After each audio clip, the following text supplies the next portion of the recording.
This is the Canadian, and it's Canada's most famous train. For over half a century, this stainless steel beauty has been running across the country, with each car covering over 10 million miles.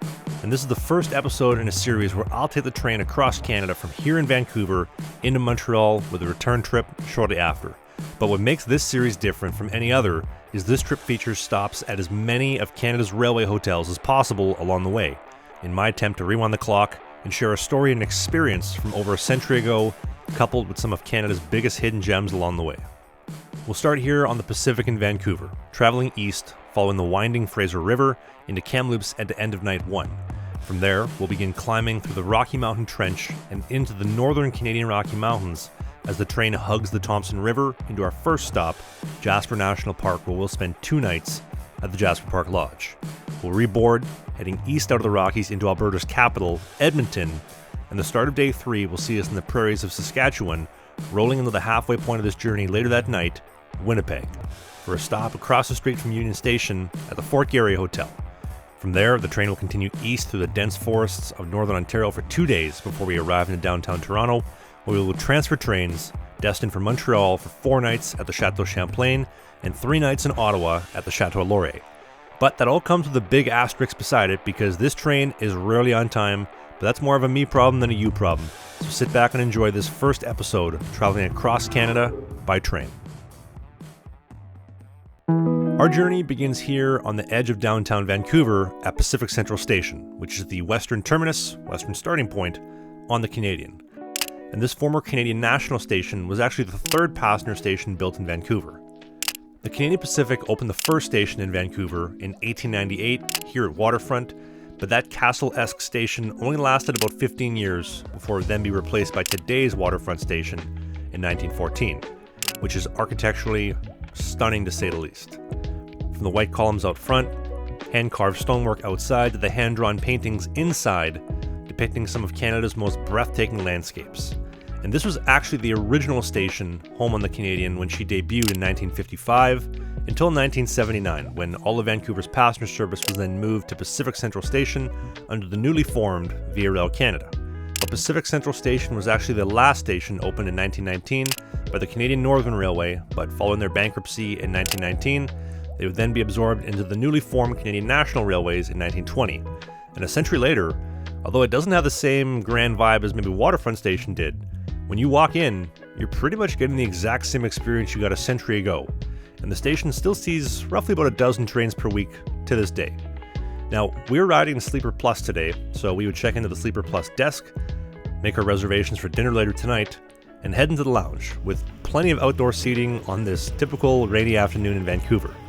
Now, the lounge really doesn't offer much outside of a hot coffee and tea station, and while I got an appreciation for all of the parked cars that were either in line for repairs or currently in service, Bella, on the other hand, went to go get some chicken strips from the A&W inside the station, because the lounge doesn't have any hot food. But our train departs at 3 p.m. sharp, so at 2:30 they would have us head down the platform and board for the start of our adventure. Now, to this day, the Canadian is still the largest investment in Canadian rail travel history, because out of World War II, passenger service was heavily on the decline, but Canadian Pacific Vice President Crump got wind of a new stainless steel fleet with scenic viewing domes on top of the train, and he believed that this was what they needed to spark ridership. Canadian Pacific would order over 150 stainless steel Bud cars in 1953 for their newest passenger fleet, and she would debut in the spring of 1955, starting in Montreal and Ottawa, coupling up with the Toronto-bound portion of the train in Sudbury, then stretching across the southern Canadian Pacific route through Thunder Bay, Winnipeg, Regina, Calgary and Banff, Lake Louise, Revelstoke, and ending up here on the west coast in Vancouver at Waterfront Station.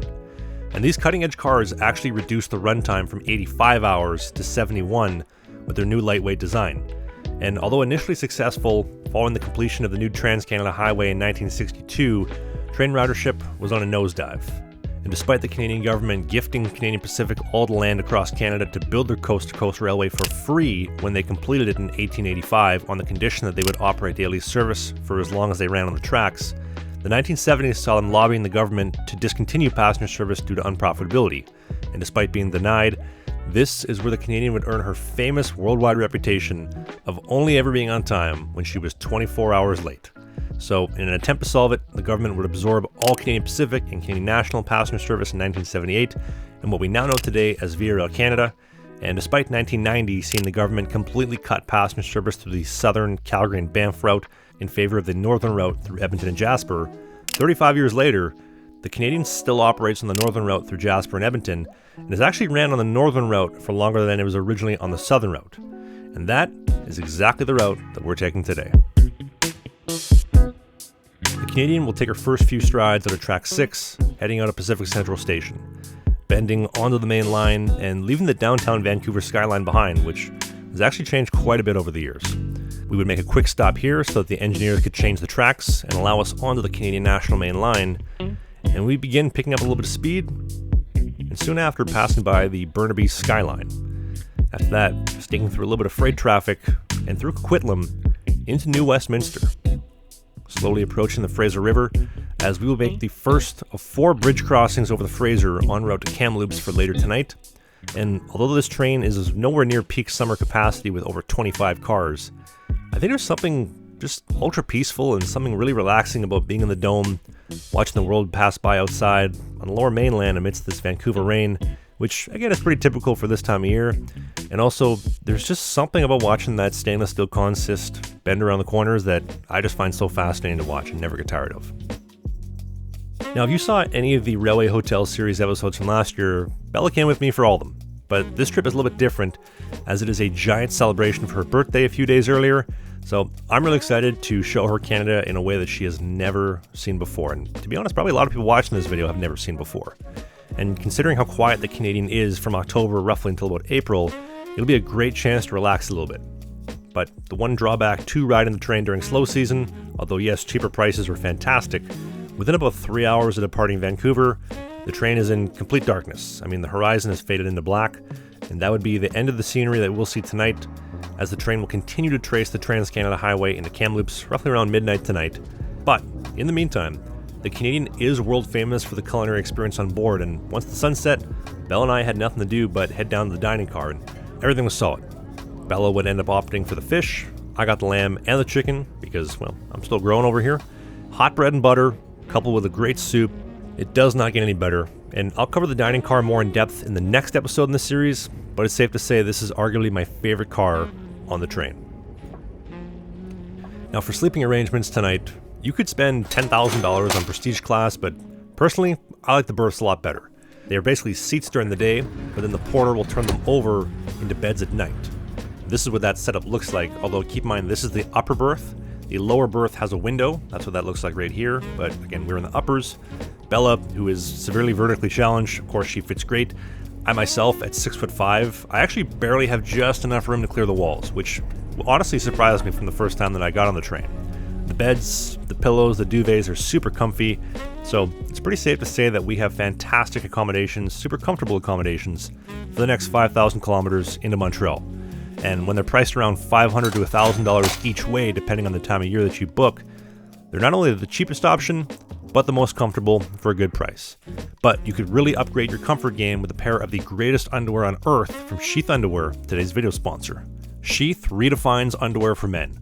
From the dual pouch compartment to separate your cannoli and your mozzarella so that nothing touches, and ultimately will leave you fresher for longer. Couple that with their bamboo mesh that breathes like nothing you've ever experienced before. Why are you wearing the ripped underwear that you have on now that doesn't stretch back anymore? Make an investment that'll actually pay off, and I'll make it even easier for you to do so by getting you 20% off the greatest underwear on this planet with my code TRAV, that's T-R-A-V, my name. So click that link in the video description and use the code TRAV, my name, for 20% off Sheath Underwear today. And thank you so much to Sheath for sponsoring this video and making this series possible. And after that, I'll put my earplugs in, my sleep mask on, and with that, it's off to bed where the Rockies will await us in the morning.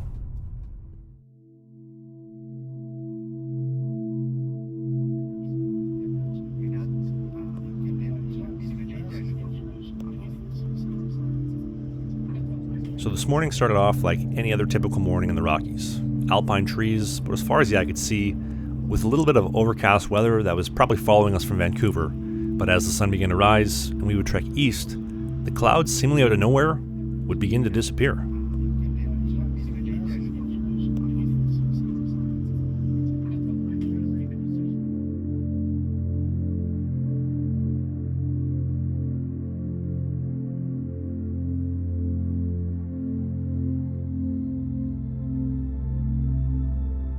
would pass by some surprisingly calm water of the North Thompson River alongside the tracks, and even caught a glimpse of the Pyramid Creek Falls, named in honor of the pyramid formation that the water tumbles out in. And this beautiful blue water actually marks Blue River, BC, which is the halfway point between Kamloops and Jasper, sitting at the end of the Thompson River Valley as we begin to make our climb into the Caribou Mountain Ranges.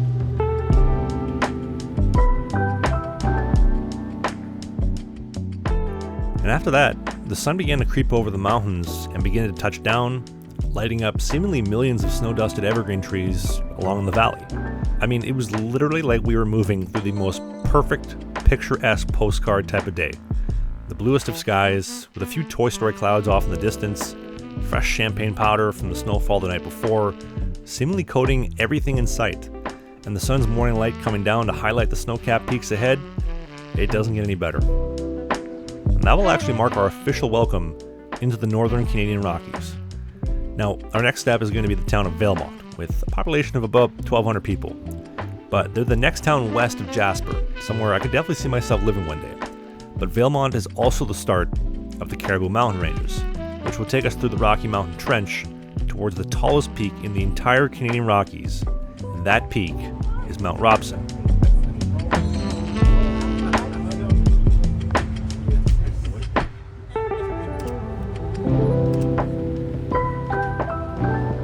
Spanning just shy of 4,000 feet high, and if you were to walk from the tip of the peak to the valley floor, it would clock in at around a 3-kilometer long journey. And Mount Robson is actually so tall that it actually produces its own weather system at the top, and also why on average the top peak is only clear 25 days a year. Now, sadly, today is just not one of those days. And Mount Robson is also the splitting point where Grand Trunk Pacific and Canadian National would lay track from Winnipeg west all the way over to here. But Grand Trunk would then split here, heading north for Prince Rupert from Mount Robson, and the Canadian Northern would split heading south towards Valemount and Kamloops en route to Vancouver, which is the actual route that we were on. So technically we were following the old Canadian Northern route, and hopefully it becomes very obvious to you why Grand Trunk Pacific President Charles Melville Hayes wanted to construct the Chateau Mount Robson here at the base of the mountain, which would be one of his 8 grand railway hotels that he had planned across Canada, of those including today's Chateau Laurier in Ottawa, the Fort Garry in Winnipeg, and the Hotel Macdonald in Edmonton, being the only 3 Grand Trunk Pacific hotels that he would complete. And if you've ever been to any of them, it's safe to say that I could only imagine how luxurious and grand the Chateau Mount Robson would have been if they'd ever brought into life here at the base of the Robson Valley. And don't worry, I'll cover the Chateau Mount Robson and all the Grand Trunk Pacific Railway hotels that never came to life in the next episode at the Jasper Park Lodge. After we pass Mount Robson, that pretty much marks the official passing of the Continental Divide, which is the point in the Rockies where any water west flows to the Pacific and anything east flows to the Atlantic. And after that, we would hug Moose Lake, waiting for a few freight trains to pass, as well as our sister train, the #1 westbound Canadian. Hopefully everybody has a great time when they get to Vancouver tomorrow morning. And this also marks the end of BC and the start of our next province, Alberta. From here, it was roughly about 20 minutes left until we would arrive into Jasper. And although our scheduled arrival is 11 a.m., we would roll into town about 3.5 hours behind schedule, around 2:30 p.m. But the truth is, whether this is your first time taking the train across Canada like Bella, or myself, who's now doing this for the 11th time, the entry into the town of Jasper, Alberta, is one that just never gets old.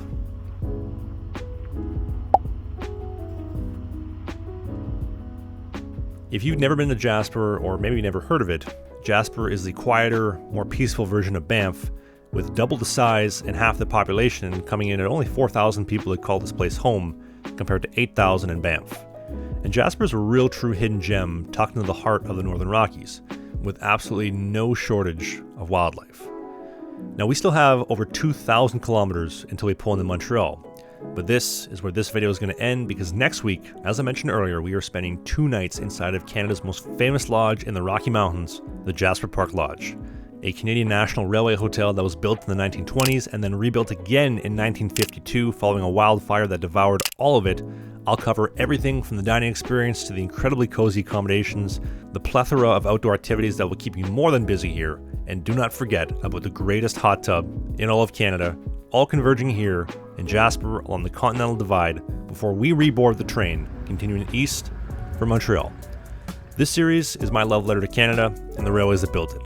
From the Palliser Hotel in Calgary to the Chateau Laurier in Ottawa, from the Banff Springs to the Hotel Vancouver. I'm traveling across Canada by train to rewind the clock to share the stories of over a century ago before they're forgotten forever, along with some hidden gems nestled along the way. I'm curious, have you ever taken the Canadian? Did you ever ride it on the southern route through Calgary and Banff? Whatever it is, leave a comment down below because I would love to hear it, and hit that subscribe button so you don't miss a single episode in the series, including next week in Jasper at the Jasper Park Lodge. Thank you so much for watching, and I'll see you then.